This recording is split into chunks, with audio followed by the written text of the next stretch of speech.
இருட்டாக இருக்குடா. என்னடா நீ என்னடா இருக்க? ஈவினிங் சன்செட் டைம் கந்தக்கோட்டம் கிளம்பலாமா? வண்டி எடுத்துகிட்டு கிளம்பியாச்சு.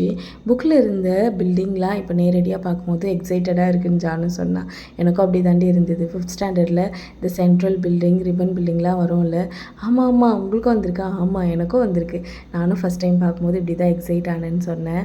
அதுக்கப்புறம் அரளிப்பூ மாலை சுவாமிக்கு வாங்கிட்டு, எங்கள் 2 பேருக்கும் மல்லிப்பூ வாங்கிட்டு, இது என்னோடய 5th டைம் நான் கந்தக்கோட்டம் வருது. எப்போவாவது ஒரு வாட்டி தான் எனக்கு தோணும் இங்கே வர்றதுக்கு. ஆனால் அப்போ தோணும் போது ஏதாவது காரணம் இருக்கும். அந்த காரணத்தை நான் அப்புறமா சொல்கிறேன்.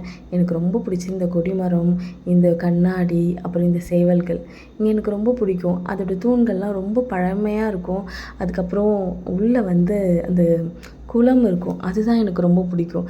அந்த குளத்துக்கு கீழே உட்காந்துட்டு அப்படியே பொறுமையாக அந்த மீனை பார்த்துட்டு, அங்கே வள்ளி தேவயானையோட முருகர் இருப்பார், அவரையும் அப்படியே பார்த்துட்டு அப்படியே உட்காந்துருக்கலாம். அப்படியே பக்கத்துலேயே போனீங்கன்னா வந்து தயிர் சாதம், புளி சாதம், முறுக்கு அதெல்லாம் விற்கும். அப்புறம் பழைய காலத்து அந்த மைசூர் பா இருக்கு இல்லையா, அந்த கரையுமே அது இல்லை, கொஞ்சம் ஹார்டாக இருக்குமே அந்த மைசூர் பா எனக்கு ரொம்ப பிடிக்கும். அந்த மைசூர் பாவும் அங்கே விற்கும்.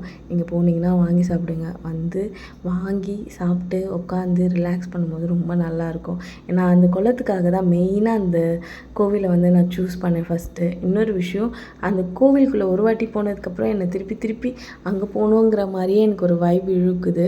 அதனால மேபி நான் போகிறேன் போல். அப்புறம் இந்த கோபுரம், லாஸ்ட்டாக இந்த கோபுரத்தை பார்த்துட்டு வெளியே வந்துட்டு, அப்புறம் சென்ட்ரலில் லைட்லாம் போட்டாங்கம்மா அப்படி சொன்னால், அம்மா அம்மா பார்த்துட்டு வா அப்படி சொல்லிவிட்டு அப்படியே பார்த்துட்டு, ரிப்பன் பில்டிங் பக்கத்தில் ஒரு பில்டிங் இருக்குது, என்ன பில்டிங்னு எனக்கு தெரியல, ஆனால் லைட்டிங்லாம் செம்மையாக இருந்தது.